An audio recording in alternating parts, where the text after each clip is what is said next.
Okay, over to you, Alex. Thanks, Brooke. Hi, everyone.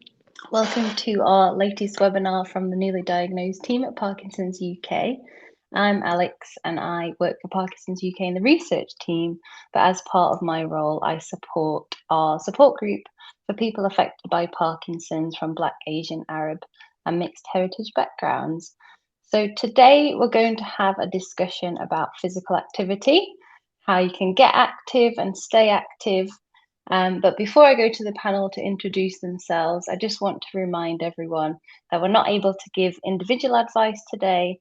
You must be guided by your own health and care team and specialists, but we can reflect the experience of the panel, the experience of yourselves, share some tips and help for where you can go to get some more information. So I'm going to go to the panel now. Please could everyone share who you are, your connection to Parkinson's, and your presentation or some tips for getting and staying active if you're a person affected by Parkinson's. So I'll start with Banu, over to you. Hello, everyone. My name is Banu Ramaswamy. I'm a physiotherapist based up in the north of England. I've worked with the community of Parkinson's for about 30 odd years.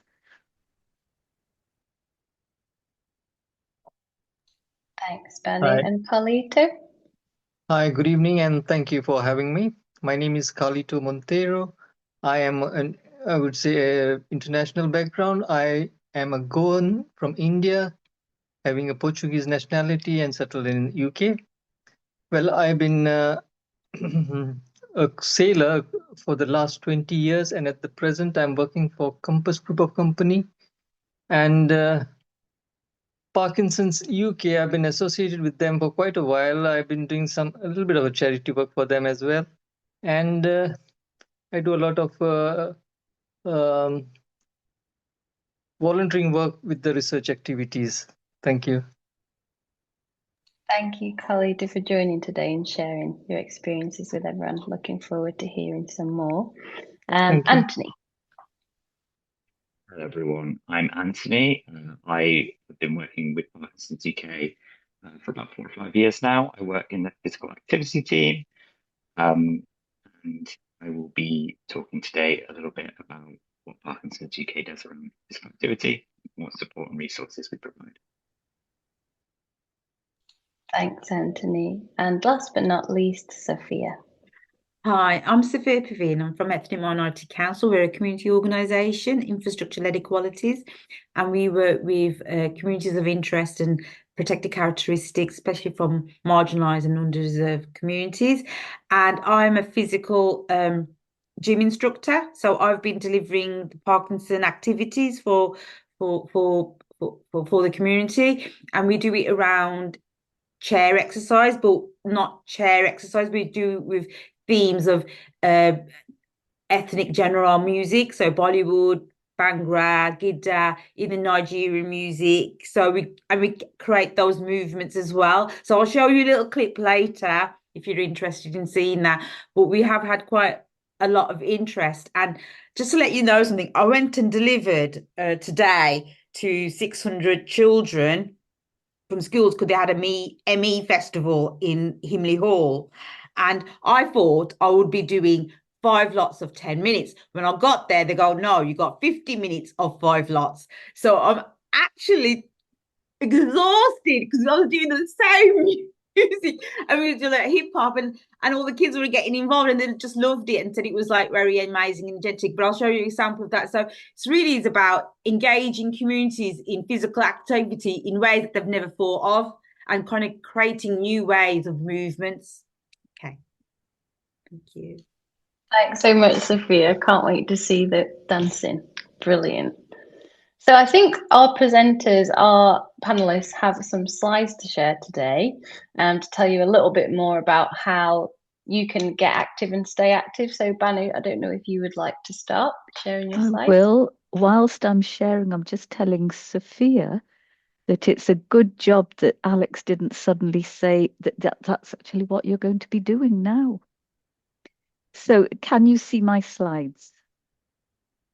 Yeah. Yes. Good. I'm going to click on that. Let's just ignore that. So Basically, just to understand the tiniest bit about myself, but think about where physical activity and exercise prescription comes from for people. And I think Sophia's hit on such an important point. It's different for everyone. But consider what the benefits are for either starting or maintaining the exercise regime that you have and how it will keep you well with Parkinson's. And I think we need to be quite clear from the start. When I speak as a professional, physical activity refers to any movement action. So anything that could mean going to the shops, gardening. It's anything we do that is physical. Exercise, however, means that we have something planned. It's specific. There's a structure to it. The purpose and repetitive nature of this does classify it as a subset of physical activity. And the whole point is to do something about improving our physical fitness. So my background, physiotherapy, I've worked with the population who've got Parkinson's since the 90s and then worked alongside different projects with Parkinson's UK. My specialism is rehabilitation, and rehabilitation is exercise based. And it's with older people because when I qualified, nearly everyone with Parkinson's was older. And then neurology as things also changed. And I think for me, in particular, when looking at this group of people, the difference to me is their attitude to exercise, but also for me as a physiotherapist, the quality of muscle tone. So we'll look at that. Some of these slides, I'm just going to whiz through. You've got an option of looking through this later through the recording, but it's very clear now that for people who've got Parkinson's, the pillars of staying well include exercise, eating, sleeping well as medication, whereas before everyone was just pushing medication. Loads of people say, where do I start? What do I start with? And if we're looking for guidance that gives you some exercise recommendations, I've given you a little link and it tells you if aerobic is what you need, how many times and how much should you be doing a week, strength training, stretching, balance, and then this multitasking. And we'll think about that and talk about that in a little while. But there's a definite what should I be doing? Over the course of a week. Some of it looks almost difficult to get in there just because it seems such a lot if you're trying to live life at the same time. But take Sophia's example and do 50 minutes 5 times in the day and then come and do a webinar. So what does the research tell us? There are numerous examples and lots of really well-trialed articles out there that you can get free on the internet. And it really depends on where you want to start. Quite a few people have a choice in what they want to do. Do they want to go aerobic? Do they want to swim? Do they want to do yoga? The sort of things when you're starting out have to consider one, what you like or are good at, something that triggers your interest and might help you keep that interest. That might be because someone you know already attends something, and going together with company is wonderful. Looking at this wheel, this exercise wheel, you're not expected to do everything. And when you get a chance to look at it, you'll see that some things that might be in strength and power, actually you'll get as much balance work, speed work, flexibility, coordination. So really, this has pulled together what the exercise trial measured. But you can see the diversity of exercise. You need to consider where you are with your Parkinson's. So if, for example, you're younger, the likelihood is you have much more cramping style. So dystonia is the muscle tone. So you have to watch, because that kind of puts people off their stride. If you have the Parkinson's where you're stiffer and a little bit more flexed forward, things like swimming become a bit more difficult because you're pulled forward into the water. So to do breaststroke and raise yourself up, it's really important, but it can be difficult. So a lot of people may struggle to carry on with the exercise style that they really liked before. Don't let that stop you, but you've got to understand how your Parkinson's symptoms are affecting your body. And particularly, the more tired you get as you do an exercise, how you're responding. When we think about how the professionals look at the uptake of exercise, we're really pushing that from the point of diagnosis, you invest in some sort of exercise. You need to form a habit, because it is so easy over the course of a week to kind of think, I'll do it tomorrow, or, well, I can't start now. I don't have the right gym clothes or equipment. But really, you need to start, and you need to start strong. The whole point is thinking at that point that you have an opportunity to reduce the symptoms. And for some people, they feel, and they'll tell you that they've reversed symptoms. And basically, you've regained enough work in the brain that you've improved your blood flow. If you do sufficient intensity, you've increased the level of proteins that actually help with learning, with memory, with healing, with resting. There are also improved neural connections. So your nerves are just chatting across your body. So at the point you are diagnosed, invest, do exercise. From then on, it's about staying active, and you build on the things you need. And then things do change in the future. And at that point, you learn how to manage the complexity of the condition. So think about it. For people who are always saying, well, what's the best? I want to really keep mentioning there is no best.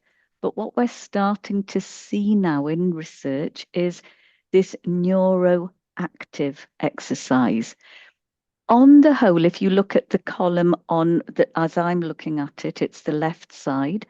A lot of people do their usual exercise, which we consider a bit neuropassive.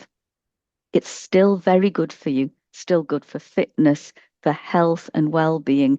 It helps the cardiovascular system, so your heart pumps more, your breathing is improved, you keep the strength and the vigor of your body. It helps mood, it helps sleep.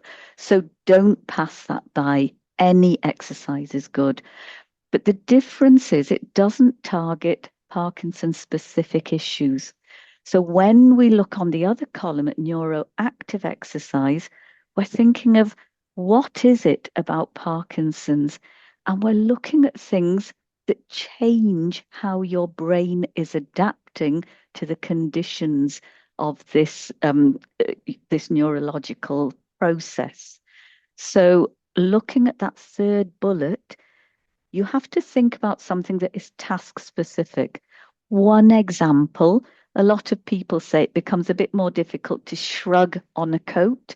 So you're looking at exercise that loosens the shoulders, that make for people who play golf and they say, I'm getting less able to hit the golf ball.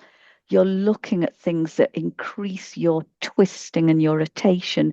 You have to put the effort, it's got to be repetitive. So just think about that. And you've got to think about the fact that in Parkinson's, the brain alters the scaling of movement. So the movement size is slower and it's smaller. So we're looking for things that exaggerate movement and that are hard enough and intense enough to make us work hard. Thinking about specific racial factors, I've come across lots of people, the older they are, they're not so familiar with exercise and what to do. And also within certain families, races, the who is the normal exerciser has often, for me, in the South Asian families, been the young men in the sweaty gym or doing boxing and running.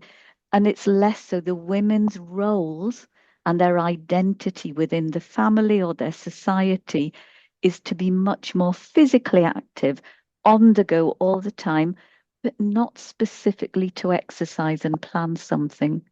If we think about what the research is saying, when you look at the athletes, there are issues about the way our bodies are constructed, and you have people from a different racial heritage.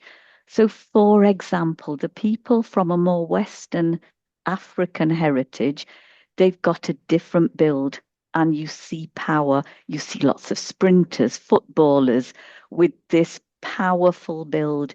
You compare that to people from particularly Saharan or high altitude, more in East Africa, you tend to find they dominate the endurance sports just because of the way the muscle is laid down.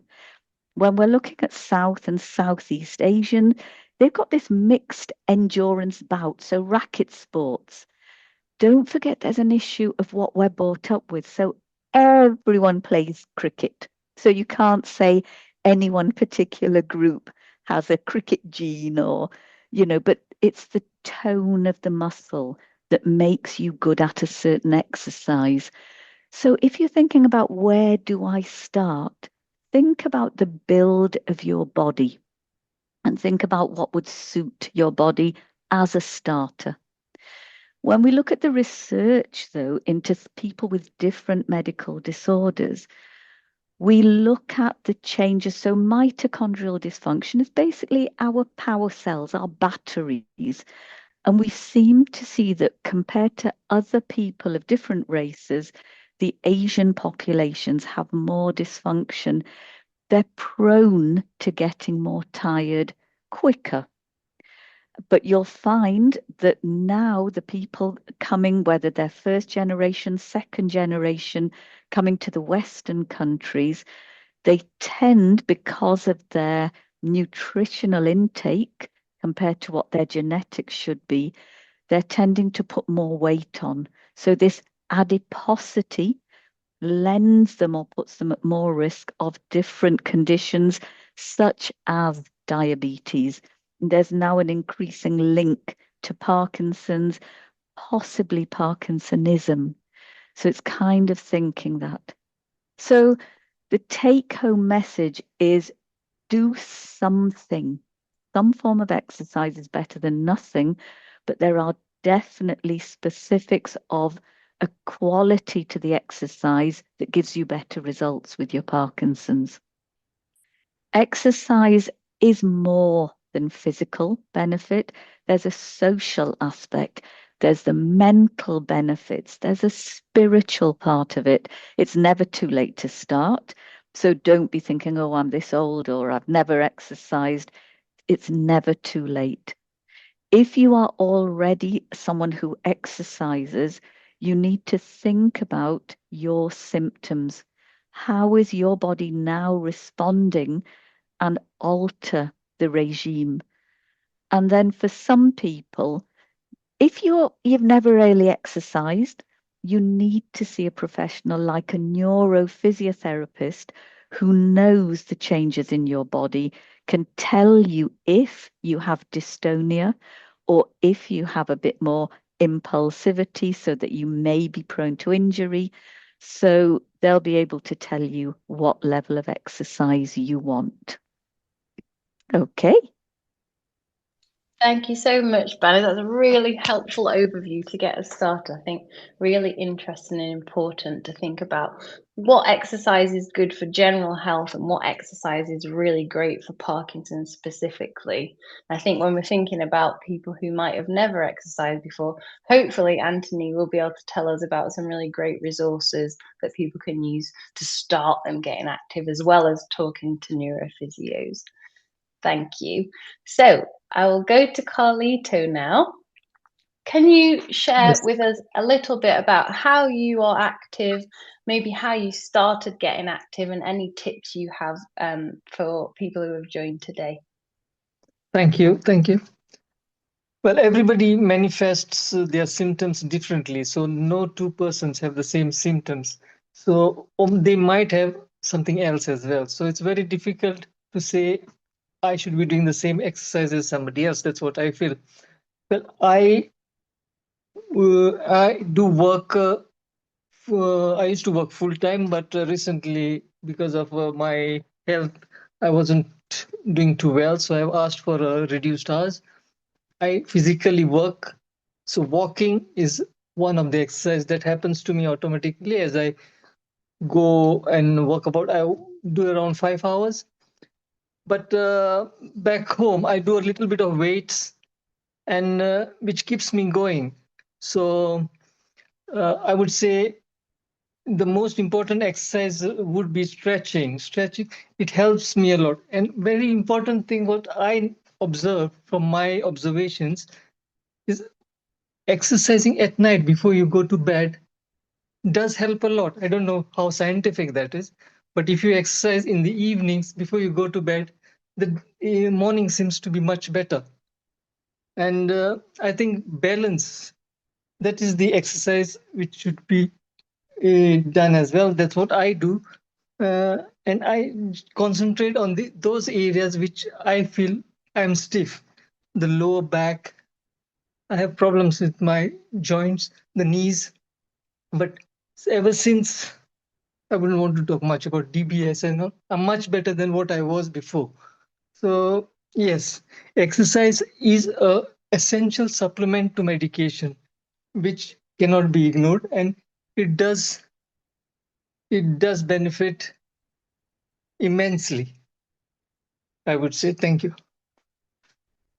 Thank you so much, Carlito, for telling us a little bit about how you get active. And I think that phrase you said, exercise is a supplement to medication, I think that's perfect. And we should include it in the follow-up email to everyone. Thank you. We'll definitely come back to you later to hear more. Thank you. Anthony, over to you. I think you've got some slides to share. Thank you, Alex. I do.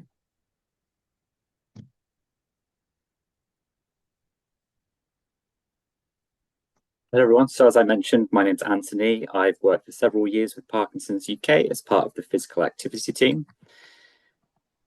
So at Parkinson's UK, I won't ramble on about this. Barney made these points a lot better than I did, but there's a few things kind of we know, key points that we've kind of picked up with our work, which is that being physically active for around 150 minutes a week can help manage your symptoms and improve physical and mental well-being.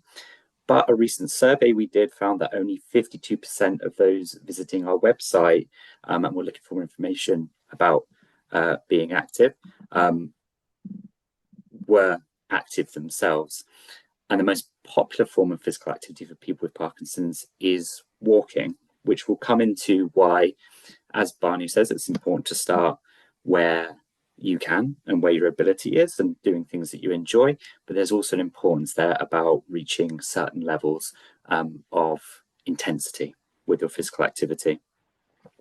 Now, at Parkinson's UK, physical activity and getting people with Parkinson's physically active is actually one of the main pillars of our strategy as a charity.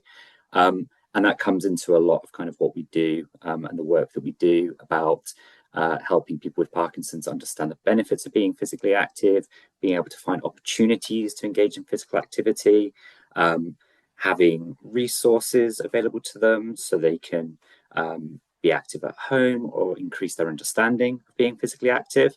And that's particularly important as well with any groups or communities that are underrepresented or that we're not reaching as well as we should. So in terms of being physical activity from the physical activity team, the ways we've gone about this are the production of resources, things like YouTube videos or guides, leaflets and information. Those will be shared with you if you want to access them. There's also working with partners, so national governing bodies like England Boxing, the Lawn Tennis Association, to ensure that providers of these bigger organisations are educated in the importance of, when they're working with people with Parkinson's, what they need to consider, how they need to adapt their exercise to make these Parkinson's friendly spaces. Also supporting our Parkinson's UK local groups, as well as our grants program, which is designed to kickstart more opportunities for people with Parkinson's to be physically active, which Sophia can talk about a little bit later as well. Now, in terms of resources, there's two main ones that you can access straight away from home. There's a bunch of different things we work on, but some easy accessible ones are on our YouTube channel, our Parkinson's UK YouTube channel. We've got a whole playlist of videos that are Parkinson's specific follow along videos that you can do at home. But as Barney mentioned, obviously, if you're very new to physical activity, please make sure that you are following the advice of a relevant medical professional to make sure that you're not going into something that's too intense or you're not familiar with. But there's a lot of different levels there, from very high intensity stuff to very low level, focusing on all the different areas of the body that's important for working on in improving your well-being, physical well-being with Parkinson's. We've got a Being Active with Parkinson's guide. That's free to order a physical copy or to download a digital copy from our shop. So I'd absolutely recommend you get your hands on one of those because it's free and it's free delivery. So there's no real excuses. And then there's our local activity finder. On our website, you can type your postcode in, you can find out what your local Parkinson's group is, and you can also find out what Parkinson's specific or Parkinson's friendly activities and physical activity sessions are going on around you in your local area. So it's a really good way to get started, meet people. As Barney mentioned, it's a big social aspect as well, a huge social benefit to engaging in physical activity sessions, but also there's someone there that's a professional, can help you get your confidence up and get familiar with getting physically active if it is something that's quite new to you. Now, I mentioned the physical activity grants. What the physical activity grants do is they provide sort of a kickstart of funding to different physical activity providers that are interested in starting up Parkinson's specific physical activity sessions. And we get a huge range of different kinds of activities, everything from your traditional sports, things like yoga, walking football, walking rugby, table tennis, etc., to really sort of grassroots activities such as exercise drumming or singing and musical theatre. As long as it's, as Barney mentioned, as long as it's getting the body moving, as long as it's working those different cardiovascular strength, mobility systems, it's all good stuff. And we want to make sure that there's as many different opportunities out there as possible so that there is something there for everyone to engage in, find something that they might enjoy. I won't go too far into this, but we've been running for several years now, since 2021, and we've continued to support and kickstart hundreds of projects across the UK. And this is some of the feedback that we get. A particular one that we were really pleased to receive and was really sort of exciting for us was that feedback about someone being able to reduce the medication they were having to take for their sleep, because the physical activity was having such a positive effect on them. That's not me saying don't take your medication, just be physically active, but it does highlight that there are people getting some real benefits socially, physically, in their day-to-day well-being from being physically active. And the importance of the work that we do with other organisations is being able to build up that understanding, that education, and those opportunities for people with Parkinson's to get physically active in a way that they enjoy, but in a way that's accessible for them as well. Thank you very much.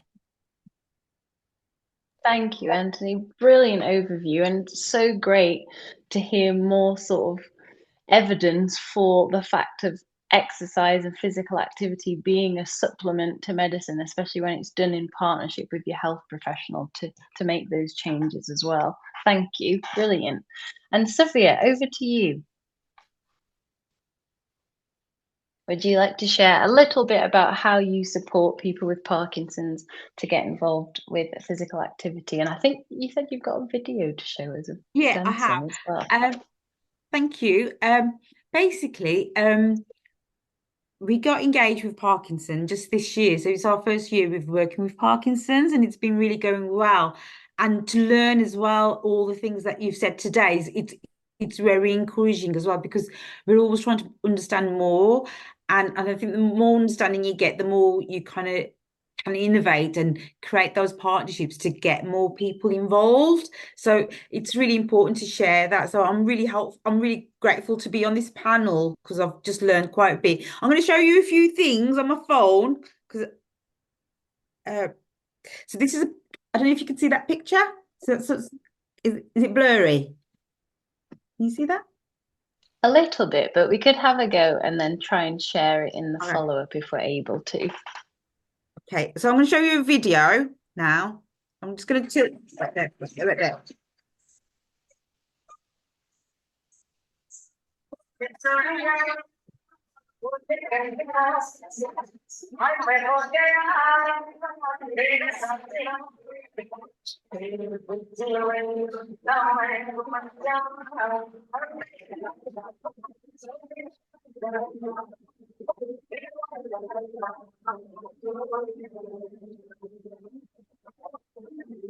I have sent some of these videos to Parkinson's because you wanted them for your media. So basically what we do is we have a range of genres, and the Bollywood is quite popular.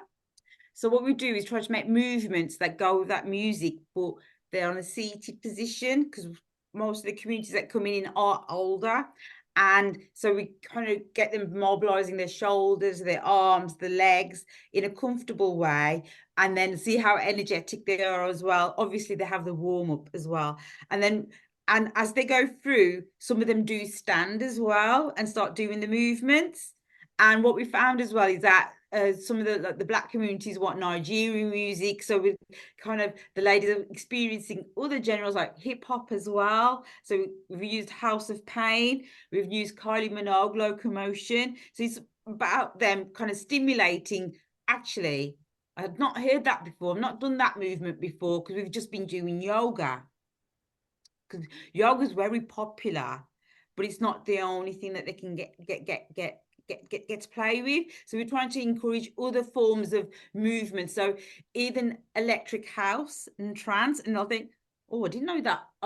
And one of the comments that came back was, oh, I didn't know there's these kind of movements as well, because they're so used to just the same thing. And then there's also things about drama-based songs as well. So in Bollywood, actresses are very facial in terms of how they kind of emote emotions and feelings and what they do. So when they're angry, they'll be like popping their eyes out.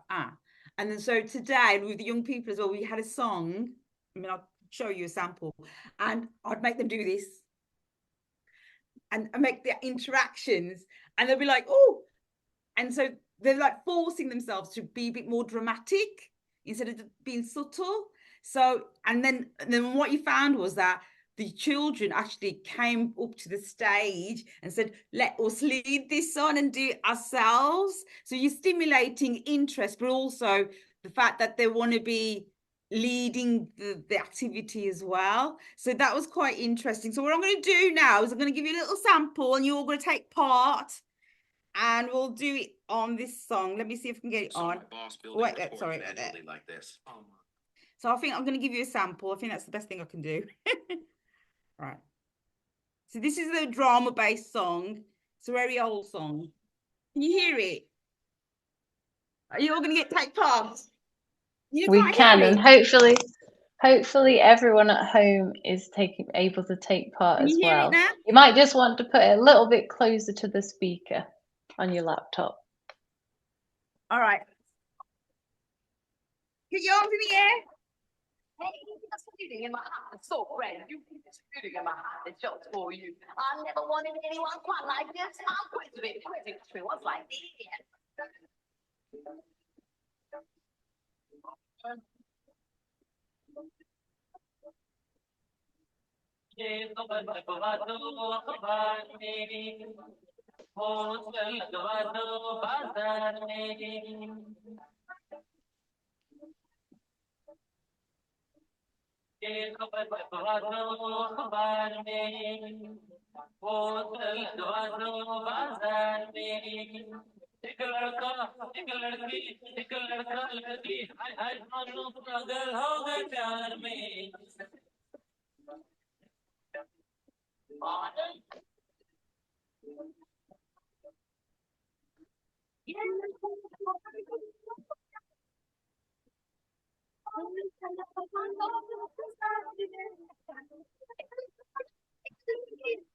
That is brilliant, Sophia. Thank you so much. That was so great.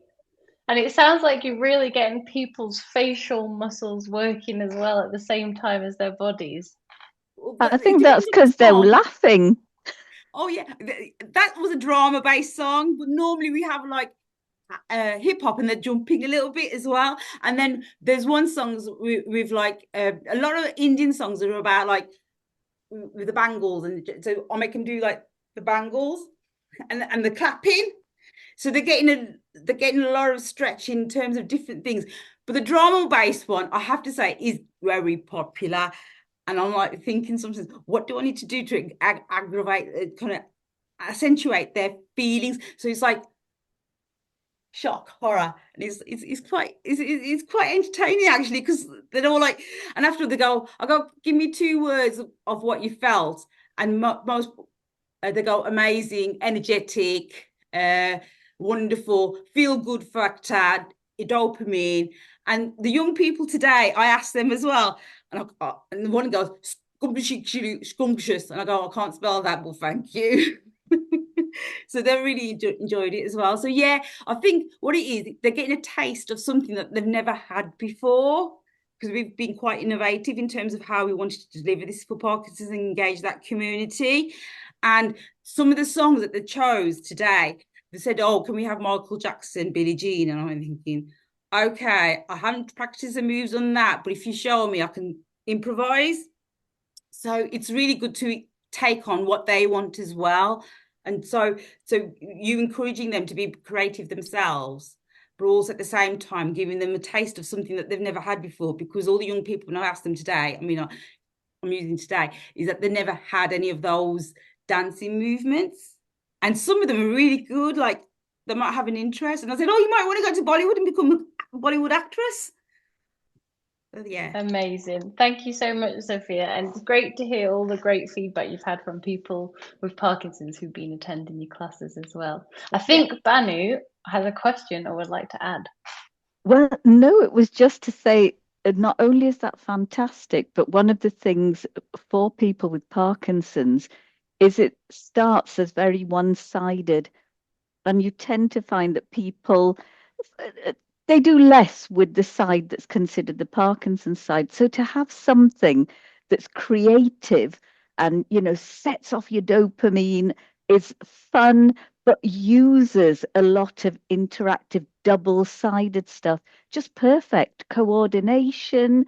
And, so everything you're doing are just absolute foundations for good exercise. Oh, thank you. Amazing. Thank you so much for adding that, Banu. It was really, really great to hear about the class of Sophia. I want to come as well. Well, Emily's been to one, and she goes, I might use you as an energizer for one of our events. And I'm like, yeah, no problem. Wonderful. So we've had lots of pre-submitted questions from people who are attending today. So we'll go on to some of those now. Banu, I'm going to ask you first. For someone who's not exercised before or is newly diagnosed with Parkinson's, where should they start? I know you touched on this in your presentation. Yes, I think Carlito said it as well. It's working initially to your strengths. So if you know the things that would keep you interested. So, for example, for his work, he had to walk a lot, or, just say you're there with children, you've got to play, you've got to be able to get on and off the floor and things. Start with something that feels familiar or that you know.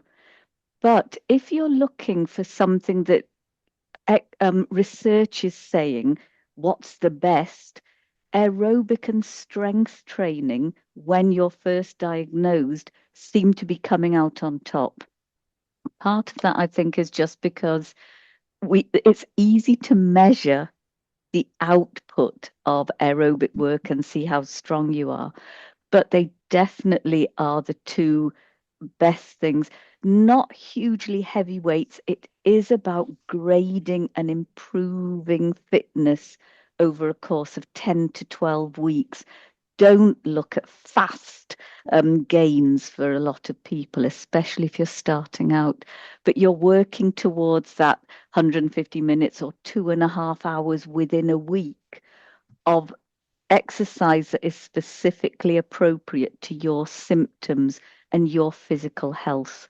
And that's where I'd start. How much are you doing is the first thing, because that's your starting point, knowing that in a few weeks you want to be at 2.5 hours of workout within 10 to 12 weeks if you're not already there. And what combination can you add that you know enough about not to injure yourself? Thank you, Banu. And just as a reminder, you said people should start with a mix of aerobic and strength. Can you tell us, what do you exactly mean by that? Give us some examples. What's aerobic exercise? What does Yes. strength exercise mean? Yeah, so aerobic exercise is something that gets your heart rate and your lungs working harder. So you start, when they talk in the guidelines, it's always about moderate to vigorous level of activity. Now, moderate makes you a little bit more out of breath, so you can still chat to your neighbor, but you're getting out of breath, you're getting warmer, a little bit sweaty. But more intense is when really you don't want to be wasting your breath chatting, because you're working at a pace that's hard enough that your breathing is difficult, your heart rate is pumping. The reason I said that people shouldn't just immediately try and go to that top level is there is a very small percentage of people, more so in Asian backgrounds, and also there are of Black African heritage, where the heart rate doesn't go up sufficiently. They call it cardiac blunting. And it's just that they can't push the heart rate high enough. So some people will just faint because they can't get, to work at that level. So you have to do a longer warm up to get your body ready, let your body accommodate, get out of breath, let your heart rate rise. But it's really difficult to know if you have this blunting effect or not. So if you're starting, work it up slowly. But the aerobic is getting out of breath, warmer to getting sweaty. Strength training is the use of weights or those elastic bands. You can use body weight. So for some people, it's as simple as rising up out of a chair, but arms across your chest, and you're trying within 30 seconds to do at least 12 to 20 stand up, sit downs. So in 30 seconds, you're using your body weight to be your resistance. Or some people will go to the gym and use dumbbells, kettlebells, elastic bands. There's so many different things, but you're resisting an activity and building your muscle bulk. Thank you, Bunny. That's really helpful. And I think really highlights what you and Anthony both said of the importance of working with your health and care team when you start into exercise as well. Thank you. Carlito, you have shared a little bit about kind of the exercises that you do and the physical activity that you do. And I'm not sure if you were all a person who exercised before your Parkinson's diagnosis. If you were, is there anything you changed when you were diagnosed with Parkinson's, or any advice you'd give to someone who's newly diagnosed with Parkinson's, who's not exercised before, from your own sort of lived experience? Yes, thank you. Well, I would say the first and very most important thing is the mindset. You need to have a focused mind to do the exercise, because when you have Parkinson's, like, you always tend to, I'll do it the other day, tomorrow, that sort of a thing, regime. But the mindset should be ready to do the exercise first. And any exercise to start off is fine, but stretching, as Banu said, muscle training is very important at the initial stage, because you tend to lose your muscle power as the time goes on. That's what I felt. Flexing of joints, that's very important exercise to be done, and targeting those areas which you think you are stiff. Now, there are many exercises which are focused on those stiffer points. So you need to work on those. As for me, balance training is important, because as the Parkinson progresses, there could be falls.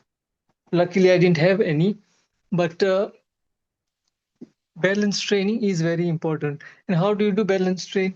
I was going to a physio, and they have that balance ball or something like that, where you need to stand with 1 foot and balance yourself.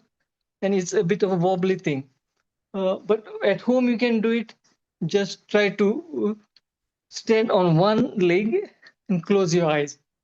That makes a lot of difference, whether you can be able to hold yourself or not.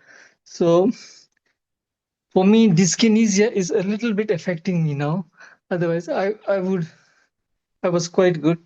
I'm sorry about my way of presentation, because I'm a little bit sorry, because dyskinesia is coming over. When I try to concentrate, it's a little bit more. But yeah, as far as the exercise goes, uh, it is important that we have the mindset ready to do the exercise first, and then carry on doing whatever you feel like. Thank you so Thank much, you. colleagues. That was so helpful. And please don't apologise, and feel free to take a break at any point you'd like to. Thank you. I don't know if Banu wants to add anything about using the balance ball at home and any kind of safety suggestions.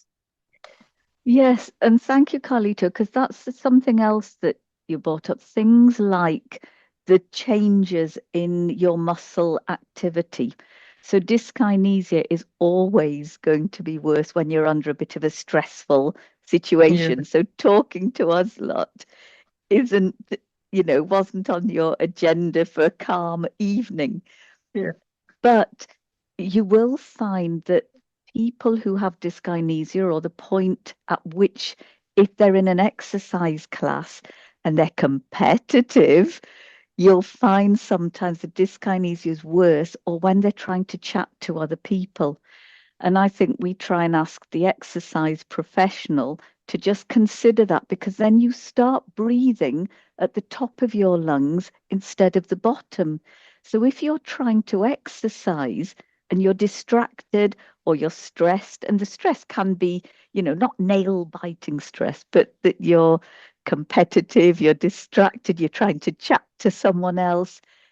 If your breathing is in the wrong place, you're not getting the same amount of oxygen to actually do the exercise properly.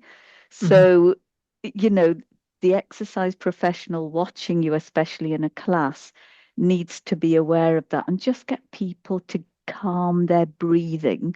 So that's one thing. So in a way, thank you for your dyskinesia, because it makes you think about the things you're looking for in class with people.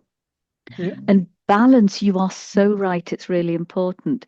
One of the easiest exercises to do before you close your eyes and stand on one leg is just see if you can put your hands on your hip, stand on one leg, lift the other to 90 degrees, and just see if you can stand for 20 seconds on that leg and alternate. So you try both legs.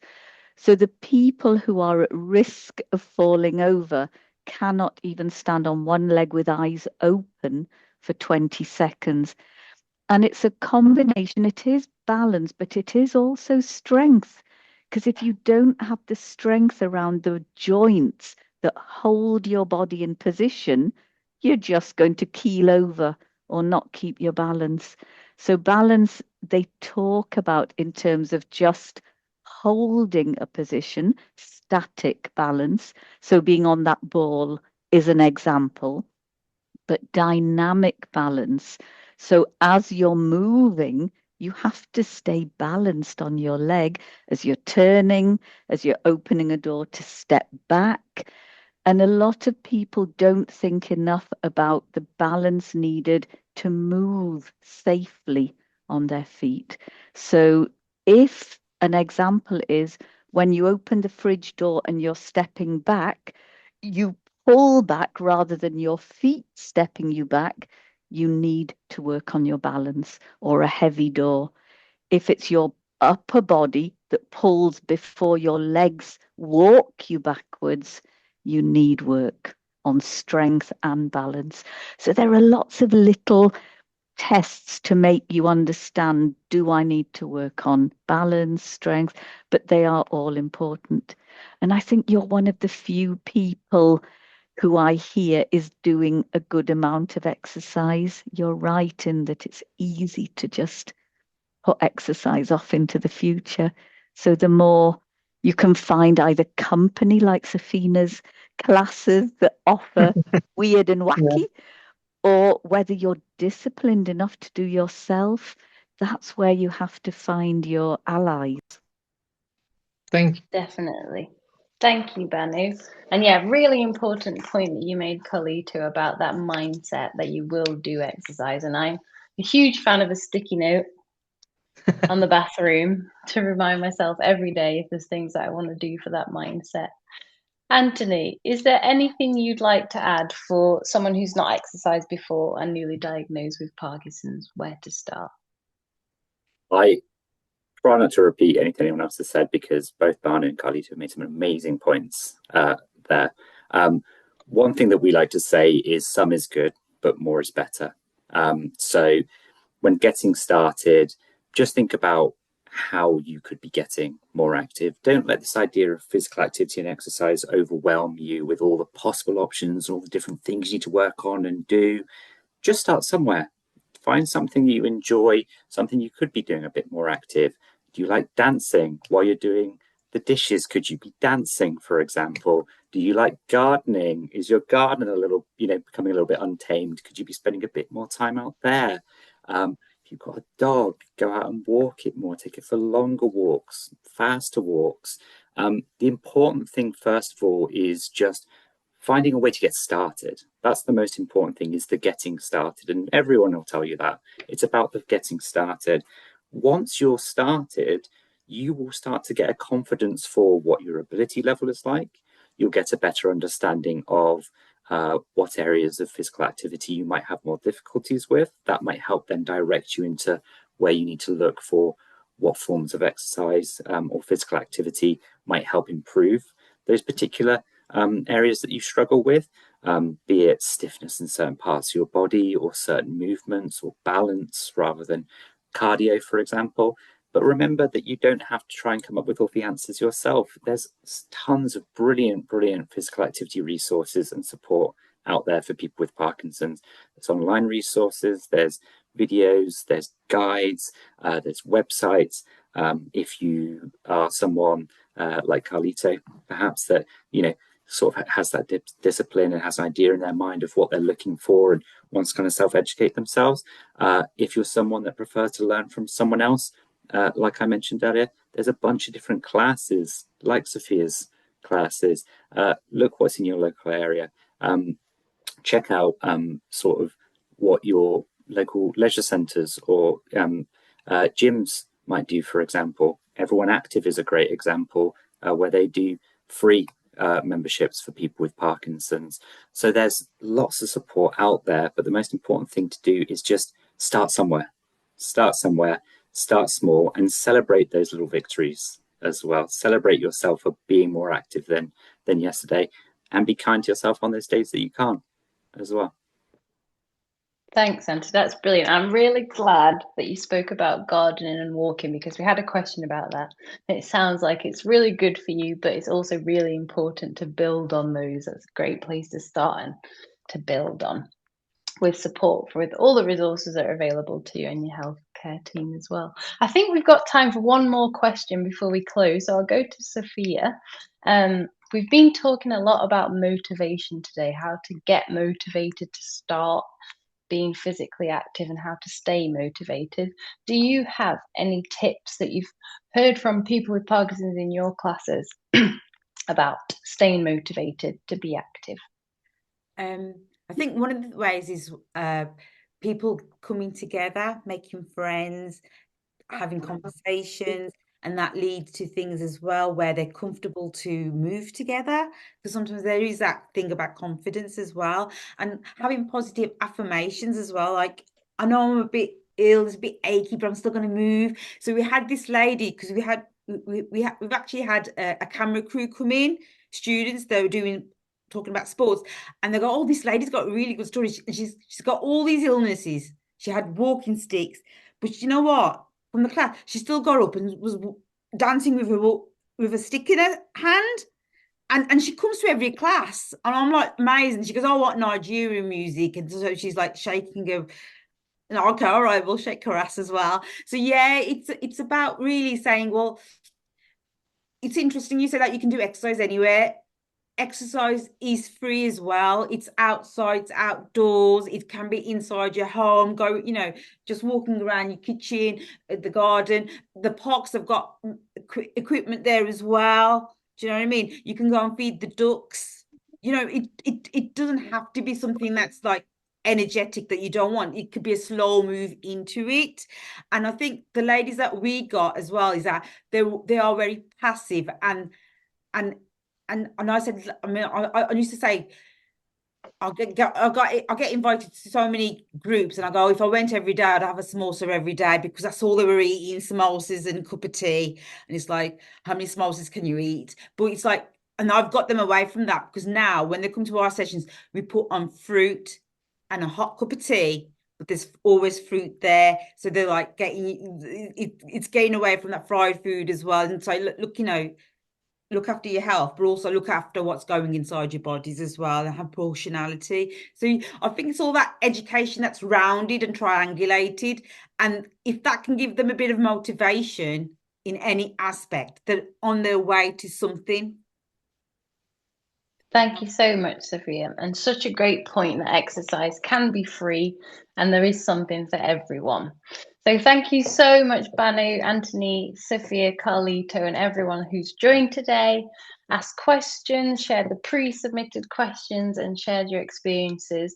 We're going to end the meeting now. So thank you, everyone, and have a brilliant evening. And hopefully we'll hear from you again. Thank you.